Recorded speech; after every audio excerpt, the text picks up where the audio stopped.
Okay, ladies and gentlemen, welcome to Ed at Your Best. Everybody in education has something they do best, and that's what we want to talk about.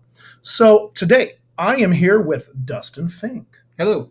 Hey, now, Dustin, we're going to be talking concussions, and I need to know what makes you qualified to talk concussions. I'm an athletic trainer with many years of experience. I became a quote unquote nerd in concussion about 8, 9, 10 years ago when I just felt that information needed to be disseminated in a proper way. We were getting a lot of new information about concussion, but it wasn't being shared across all domains in the healthcare professional field. So I created a blog and became a little bit nerdy, so to speak, about concussions. Well, that's the thing, because here's the thing. We need somebody to be an advocate for kids. So that's kind of your role, but we also have a number of other resources here at Mount Zion. And as you can see, we have athletic trainer for the district, but we've also have outsourced with HSHS Medical.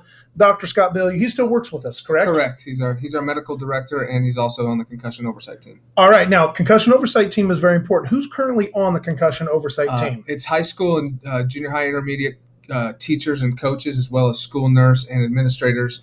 And what we do is we review our policies and we make sure that we can get kids in and out of return to learn, which we'll find out later why that is so important. But that's what the team envelops. And later in the slideshow, you'll see exactly who is currently still on the team. All right. And that's very important, because when we have potential concussion issues or concerns, that's very important, because when we have potential issues or concussions or concerns about concussions from a classroom standpoint, we need to know who to go to get these addressed correctly, because I'm not a medical doctor. I'm not a doctor, Jim. Yeah. So, our goals here is we're going to talk about a few myths. We're going to talk about how we get that notification and referral process going. Mm-hmm. And as you mentioned, return to learn and return to play. Correct. So concussion, short version, what is it? A brain injury. All right. Simple. How do they occur? How does a brain injury occur? It's basically anytime there's a traumatic event that jostles your head. You don't have to get hit in the head, but you can be hit in the body, but it jostles the head enough that the brain sloshes inside the skull and creates micro trauma or micro injury, and then creates a cascading of events, which is what we know as concussion. Okay. And first concussion, not great, but correct me if I'm wrong, second concussion, third concussion, worse, correct? Can be. What we're learning with time and as this all develops is that concussions, if allowed to heal properly, one concussion or 4 concussions, if they're all healed correctly from the beginning, are all benign in terms of they're not stacking on each other. Our problem is when we don't manage the injury properly. We return them to school too early. We do too much workload. The kids are doing too much texting, calling, computer stuff, video games. Kids get back to activity way too soon. That's where our problems come with it. Compounding concussion issues. Okay, so like every good myth, there's a bit of truth. That Correct. if we're not addressing that first concussion correctly, then we're putting students more at risk for additional potential Correct. harm. Absolutely. But if we're dealing with it correctly, we really minimize that Absolutely. impact. Okay, that's important. So if you have to be knocked out for a concussion, correct? No, you don't. The myths and wives' tales about concussions are awesome, especially what we've learned more about every day. Basically, it's an injury to the brain that 90% of the people will recover spontaneously over time, healing on their own, won't need much intervention. And it's something that we can handle with just being proactive in terms of proper rest, proper nutrition, and proper safety. It's something that the injury itself can handle itself over time. Absolutely. Now, this also really is confined to athletic fields. No, not true. All right. Car accidents, banned. Wait a minute, pause. Banned? Banned. Believe it or not, in my past 4 years here, I've had at least 6 different banned concussions. We need to talk to the band guy. Well, it happens, and that's why, as part of the law in the state of Illinois, band directors are also have to be part of the concussion learning updating every 2 years. Well, and that's the good news is we certainly have those people that are involved in our activities are trained. So, show choir, easy enough to spin into another kid, get kicked in the head, get hit in the head. drums turn one way, the trumpets turn the other, we have a problem. Mhm. And it sounds exactly like it does in the cartoons, I assume. And the injuries can occur outside of school too, but they leak into school because the kids are students first. So if they get a concussion sledding in the winter, and all of a sudden they come to us with a concussion or have concussion, we have to learn how to handle it. We have to understand what we're looking for. And we have to see if things are going to get worse and how we're going to handle that academically. And so now our biggest thing is we need to get those concussions that we see symptoms. We need to get them diagnosed by a proper person. How do we start going about that process? So if there's, first of all of us need to recognize the signs and symptoms of concussion. And those can be a lot of different things. We'll see in the next few slides here. The symptoms we need to recognize are if kids are complaining of headaches, dizziness, nausea, they have trouble sleeping, they have trouble focusing. All that stuff has occurred after a traumatic event, meaning a car accident, playing a sport, falling down the stairs. Those are symptoms. We as staff understand and recognize those, then we can refer them on. Your easiest referral pattern, if it happens in school, is to me, Right. to the athletic trainer or the school nurse if I'm not here, and then we can go ahead and start that process. The other thing we can do is talk to and counsel the student and say, hey, maybe you need to go see a doctor because this is something that's an issue and we want to make sure we get on top of it. So something that's real urgent care, that's actually a little easier to see. Absolutely. Because you're talking slurred speech, you're talking real confusion, vomiting, that kind of thing. But it doesn't always present as quite that obvious. Correct. So the common symptoms you were mentioning, headache, fatigue, dizziness, those things that last when they shouldn't. Correct. Things that present themselves when there should be otherwise rested students. And here's the problem with the high school age kids and junior high age kids is that those kids will have a lot of these symptoms in a normal day. If we start looking at like the mental aspect of concussion, emotional stuff, that's all common signs of school age kids. So we have to be able and be diligent to understand when our students are not right. You as teachers, you as administrators, you as coaches will know when somebody is off. Right. They're just not right. One of the greatest assets we've had in terms of concussion education is I had a teacher once tell me, hey, could you look at a student? He's the class clown, and the past couple of weeks he's not been the class clown. He's not funny anymore. There's something wrong with him. Okay. Can you check him out? And sure enough, he had a concussion. So that's the kind of stuff to be looking for. It's just somebody off, and it could be concussion, or it could be maybe something they're just broke up with a boyfriend, girlfriend. That's for me to decide. Maybe not you to decide. Well, and here's the thing. What's the cost?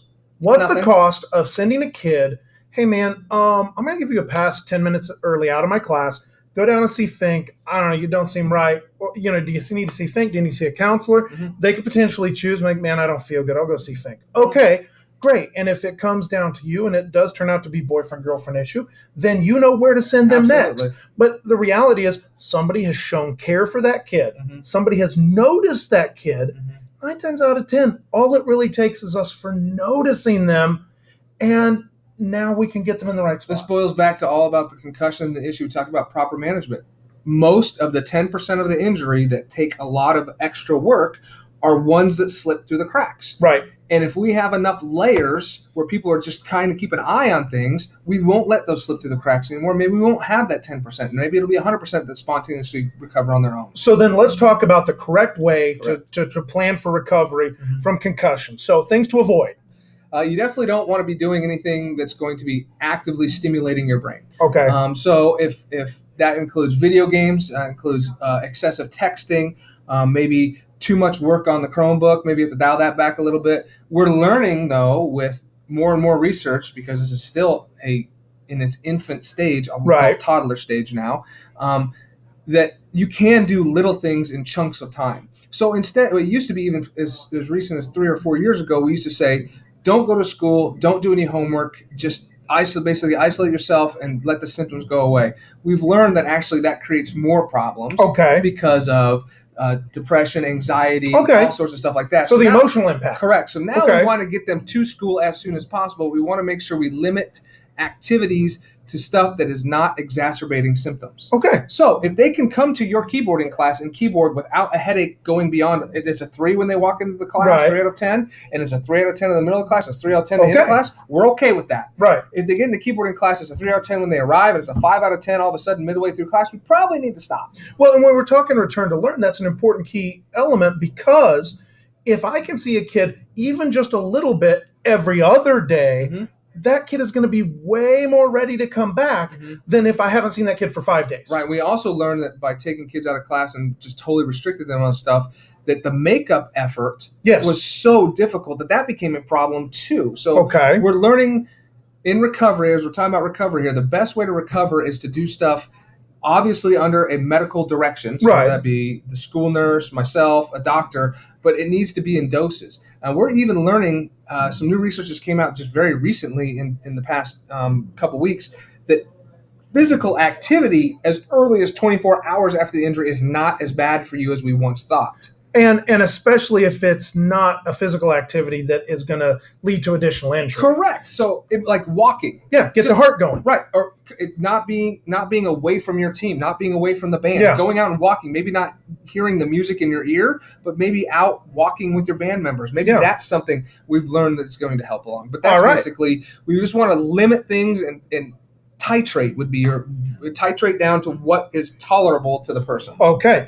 And so, no high risk activities. We can go back to learning as cleared in steps. Mhm. And you have athletic trainers, you have MDs, Mhm. you have a whole process, but you're going to have a team behind you. Correct. And those policies are in place at Mount Zion. From the teacher perspective, we just need to be on the lookout and we need to be aware. Right, and you know, the high risk stuff is stuff that where kids tend to do too much too fast because they Right. feel like they're okay. So like in the weight room, we probably don't want them in the weight room because No. they get around their friends and their peers and they do too much too fast. Right. You know, we don't want you driving in cars immediately injured. Maybe Right. give it a day or two before you're done. That's the high risk stuff that we're talking about there. And the way we tell how whether these things is appropriate is what they can do without symptoms. It's the Correct. level of symptoms Correct. that really makes the difference. Correct. So we have the support system of parents, peers, teachers, coaches, trainers. We're getting better at this. By the way, on the slides, I do love the Saved by the Bell. Saved by the Bell is I wanted to amazing. see if anybody would caught that. Yeah, that's good. That is good. But for school personnel, return to learn is our big key focus